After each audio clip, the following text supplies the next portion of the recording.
ನಾನು doctor B.R. Ambedkar. ನಾನು ಸಂವಿಧಾನದ ಶಿಲ್ಪಿ. ನಮ್ಮ ಸಂವಿಧಾನದ ರಚನಾ ಸಭೆಯ ಕೆಲಸ ಮುಗಿದಿದೆ. 2 ವರ್ಷ 11 ತಿಂಗಳು 17 ದಿನಗಳ ಕಠಿಣ ಪರಿಶ್ರಮವೂ ಇಂದು ನಮ್ಮ ದೇಶಕ್ಕೆ ಸಂವಿಧಾನ ಸಿಕ್ಕಿದೆ.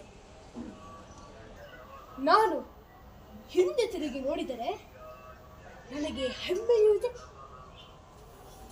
ಜೊತೆಗೆ ಆಳವಾದ ಆತಂಕವೂ ಇದೆ. ನಾವು 1950ರಂದು ಅಧಿಕೃತವಾಗಿ ಸ್ವಾತಂತ್ರ್ಯ ಹಾಗೂ ಪ್ರಜಾಪ್ರಭುತ್ವದ ಆಯ್ಕೆಗೆ ಕಾಲಿಡುತ್ತಿದ್ದೇವೆ. ಆದರೆ ರಾಜಕೀಯ ಸ್ವಾತಂತ್ರ್ಯ ಸಿಕ್ಕ ಮಾತ್ರಕ್ಕೆ ಎಲ್ಲವೂ ಬದಲಾಯಿತೆ. ಇಲ್ಲ, ಸಾಮಾಜಿಕ ಸ್ವಾತಂತ್ರ್ಯವಿಲ್ಲದೆ ರಾಜಕೀಯ ಸ್ವಾತಂತ್ರ್ಯಕ್ಕೆ ಅರ್ಥವಿಲ್ಲ. ನಾವು ಈ ದೇಶದ ಅಸಮಾನತೆಯ ಗೋಡೆಗಳನ್ನು ಕೆಡವಬೇಕು. ಜಾತಿ, ವರ್ಗ, ಲಿಂಗ ಭೇದವಿಲ್ಲದೆ ಪ್ರತಿಯೊಬ್ಬ ವ್ಯಕ್ತಿಗೂ ಸಮಾನತೆ, ಸ್ವಾತಂತ್ರ್ಯ ಹಾಗೂ ಭ್ರಾತೃತ್ವ ಸಿಗಬೇಕು.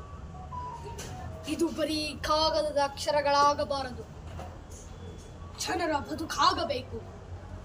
ಇಂದಿನಿಂದ ನಾವು ವಿರೋಧಾಭಾಸಗಳ ಜೀವನಕ್ಕೆ ಕಾಲಿಡುತ್ತಿದ್ದೇವೆ.